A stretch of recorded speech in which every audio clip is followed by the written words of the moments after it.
पिछले कुछ दिनों से सोशल मीडिया पर एक खबर है कि जिन विधायकों ने समाजवादी पार्टी से बगावत करके पिछले राज्यसभा में बीजेपी को वोट किया था, अब वो वापस समाजवादी पार्टी में आने की राह तलाश रहे हैं। इसमें कितनी सच्चाई है? क्या सचमुच कई विधायक वापस आना चाहते हैं? आज हम इस बात पर चर्चा करेंगे कि क्या सचमुच इसमें सच्चाई है या फिर यह सिर्फ कपोल कल्पना है।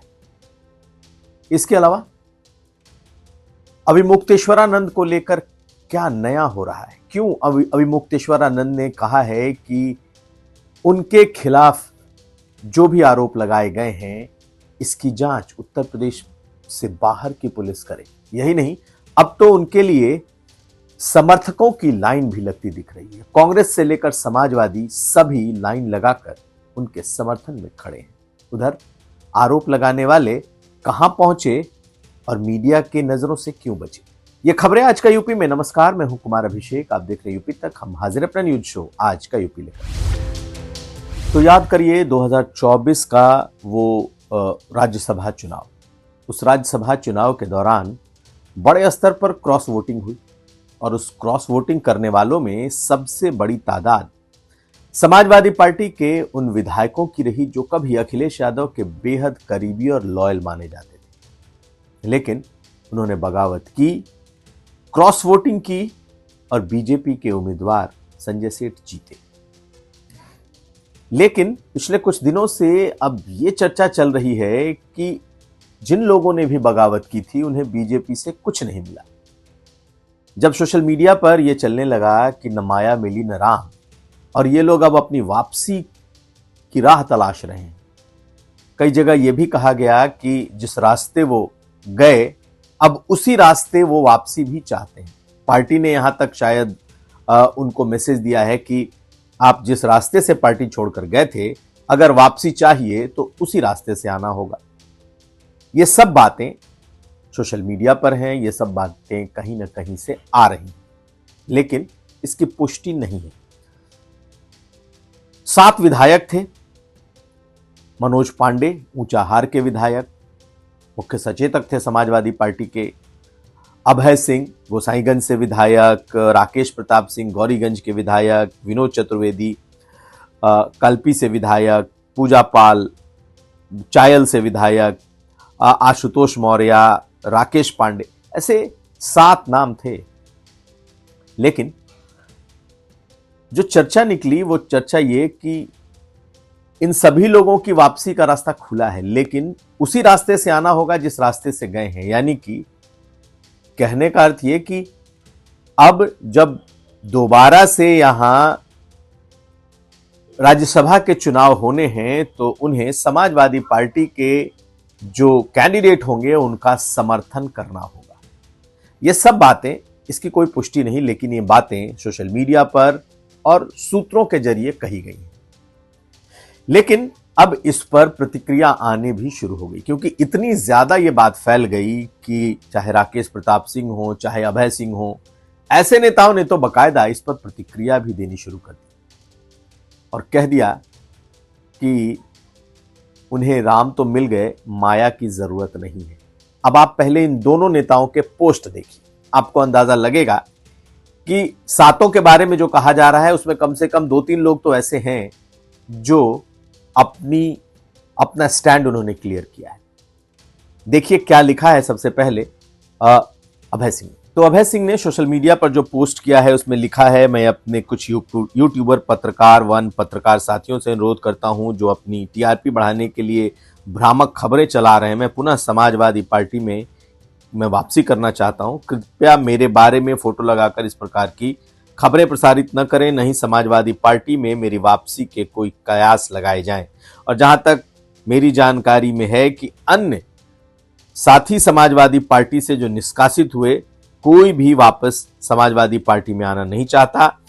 कुछ पत्रकार लिख रहे हैं माया मिली न राम। मैं उनको बता दूं कि प्रभु श्री राम तो हमें मिल गए और माया की हमें जरूरत नहीं। मैं पुनः अनुरोध करता हूं कि अपनी दुकानदारी चलाने के लिए इस प्रकार की भ्रामक खबरों का प्रयोग ना करें।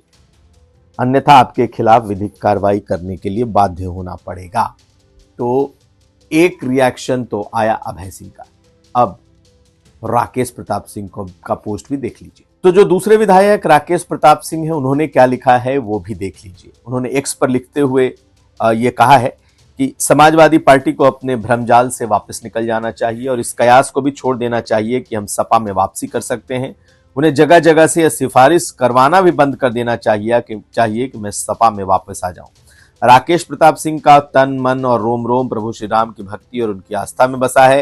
राम विरोधियों का साथ न तो राकेश को और न ही गौरीगंज की जनता को कतई स्वीकार्य है। आजकल सपा में कुछ पेड यूट्यूबर जो अपनी टीआरपी और सपा की भक्ति में जो यह अफवाह फैला रहे हैं कि मैं या मेरे साथ सपा को त्याग चुके माननीय विधायक गण सपा में वापसी कर सकते हैं, तो उनसे मेरा अनुरोध है कि वो अपनी टीआरपी बढ़ाने हेतु हमारी छवि को धूमिल करने का कुत्सित प्रयास बंद करें, अन्यथा हमें आप पर विधिक कार्रवाई हेतु बाध्य होना पड़ेगा।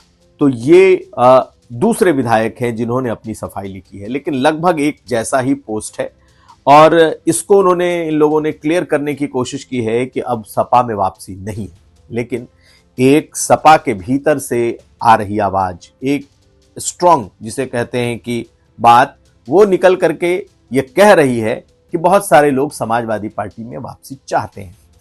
5-7 में 2 लोगों ने लिख दिया। पूजा पाल ने डायरेक्टली कुछ ऐसे नहीं लिखा, लेकिन पूजा पाल ने आज समाजवादी पार्टी को जमकर कह सकते हैं कि अपने तरफ से क्लास लगाई है, क्योंकि जिस तरीके से अखिलेश यादव ने कल जगत गुरु रामभद्राचार्य को लेकर के उन्होंने कहा कि इनको जेल में डाल देना था, मैंने गलती की, इनको नहीं, उसके बाद से पूजा पाल भड़की है। तो जो विधायक है उसमें से 3-4 को अगर देखा जाए तो वो अभी भी पूरी तरीके से खिलाफ है और अपनी बात रख रहे हैं।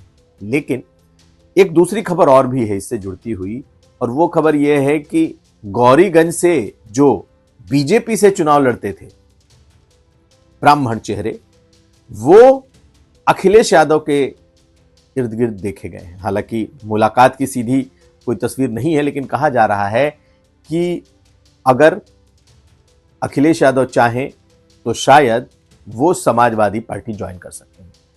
कुछ पोस्ट ऐसे आए हैं, मैं आपको दिखाता हूं और उसमें क्या लिखा है ये भी देखिए। तो एक तस्वीर, एक ट्वीट ऐसी आई है और खास करके ये वायरल भी हो रही है कि गौरीगंज से राकेश प्रताप सिंह के खिलाफ चंद्र प्रकाश मिश्र मटियारी ये समाजवादी पार्टी आ सकते हैं। इन्होंने भाजपा से उनके खिलाफ चुनाव लड़ा था, लेकिन अब चूंकि राकेश प्रताप सिंह खुद बीजेपी में आ गए तो ऐसा लगता है कि बीजेपी अब उन्हें टिकट नहीं देगी। हालांकि ऐसी कोई बात सामने अभी तक नहीं आई है, अभी तक वो बने हुए हैं, लेकिन अखिलेश यादव के साथ उनकी तस्वीर किसी शादी की तस्वीर है, लेकिन ये तस्वीर सामने आई है। हालांकि चंद्र प्रकाश मिश्र मटियारी मूलतः भाजपा के काडर के नहीं हैं, वो बीएसपी से बीजेपी में आए और फिर बीजेपी ने उन्हें वहां से चुनाव लड़ा। उस इलाके में बीजेपी का कोई बहुत बड़ा जनाधार नहीं था, बसपा का हुआ करता था, और इन दिनों बीएसपी के ढेरों नेता समाजवादी पार्टी का रुख कर रहे हैं। तो ऐसे में इस बात को हवा मिल रही है कि अगर राकेश प्रताप सिंह भाजपा से होंगे तो बीजेपी के कैंडिडेट जो कि ब्राह्मण चेहरे हैं, ब्राह्मण बिरादरी से हैं, उनको समाजवादी पार्टी लड़ा सकती है। इस पर चर्चा इस वक्त चल रही है, शुरू है, देखना है कि इसमें आगे होता क्या है। लेकिन जितने विधायकों के नाम अभी तक सामने आए हैं कि इन लोगों ने पिछली बार राज्यसभा चुनाव में बगावत की थी, उनको लेकर के चर्चा जरूर गर्म है कि इस विधानसभा चुनाव में वो क्या करेंगे। नेचुरल है, एक बार घर छोड़ दिया तो बहुत आसान नहीं है वापसी, लेकिन चर्चा तो है। अगली खबर, और अब बात ज्योतिष पीठ के शंकराचार्य स्वामी अविमुक्तेश्वरानंद की। अविमुक्तेश्वरानंद बेहद चर्चा में, और वजह ये कि उनके ऊपर जो संगीन आरोप लगे हैं, अब उसमें आगे क्या। अविमुक्तेश्वरानंद लगातार मीडिया से बात कर रहे हैं, वो अपने मठ में वाराणसी में जमे हुए हैं और लगातार सरकार के खिलाफ खूब बोल भी रहे हैं। उन्होंने आज एक नई बात कही और उन्होंने ये कहा कि उन्हें इस सरकार की जांच पर कोई भरोसा नहीं है। और वो चाहते हैं कि उनकी जो जांच है वो उत्तर प्रदेश के बाहर की पुलिस करे। खैर, ये तो एक अलग बात हो गई। दूसरी तरफ इस मामले में जिन्होंने कंप्लेन किया था, अदालती कंप्लेन के बाद जिनकी शिकायत पर एफआईआर दर्ज हुई है, वो फिलहाल भूमिगत दिखाई दे रहे हैं। दोनों बटुकों के साथ वो देखे गए हरदोई में। आशुतोष ब्रह्मचारी हरदोई क्या करने गए थे? कहा यह जा रहा था कि आज उन बटुकों से पूछताछ भी हो सकती है, उधर पुलिस की एक टीम शंकराचार्य से भी बात कर सकती है, लेकिन आज वो हरदोई में देखे गए। मीडिया ने उनसे बात करने की कोशिश की, लेकिन उन्होंने कोई बात नहीं की। अगले कदम के तौर पर माना जा रहा है कि अब उन नाबालिग लड़कों का, जिसमें एक अब बालिग हो चुका है, एक नाबालिग बटुक है, इन दोनों का मेडिकल कराया जाएगा। उधर अभिमुक्तेश्वरानंद अब लगातार इस बात को कह रहे हैं कि वो किसी जांच से नहीं डरते, और अगर इतना घिनौना आरोप उन पर लगा है तो वो सीडी भी अवेलेबल कराई जानी चाहिए, जिस सीडी की चर्चा हो रही है। अभिमुक्तेश्वरानंद का मठ, महंत, वो खुद, उनके शिष्य, सभी इसे पूरी तरीके से साजिश बता रहे हैं और ये कह रहे हैं कि उनको फंसाने की ये पूरी कार्य योजना है। लेकिन अब ये पूरा मुद्दा पॉलिटिकल भी हो चला है। आप देखें तो समाजवादी पार्टी का एक पूरा प्रतिनिधिमंडल आज अभिमुक्तेश्वरानंद से मिलने वाराणसी पहुंच गया। जो कांग्रेस पार्टी के प्रदेश अध्यक्ष हैं अजय राय, उन्होंने भी अपना एक समर्थन का लेटर भेजा। उनके कार्यकर्ता उनसे मिलने पहुंचे और सभी एक सुर से अब ये कहने लगे हैं कि अभिमुक्तेश्वरानंद पर बेशक आरोप चाहे जो भी लगाए गए, जितने घृणित आरोप हैं, ये सब झूठे हैं और उन्हें फंसाने की ये कोशिश हो रही है। आप इन तस्वीरों को देखिए, कौन कौन मिलने आया, किस तरीके का ये पत्र आया है और शंकराचार्य क्या कह रहे हैं। हम लोग निश्चिंत हैं। उत्तर प्रदेश की पुलिस जांच कर रही है। हालांकि जनता कह रही है कि उत्तर प्रदेश की पुलिस पर हमको भरोसा नहीं है। दूसरे प्रदेश की, जहां पर बीजेपी की गवर्नमेंट ना हो, वहां की पुलिस जांच करे, और हम तो जो पुलिस आ रही है उसी के लिए तैयार है कि भाई पूछ लो क्या पूछना है प्रश्न।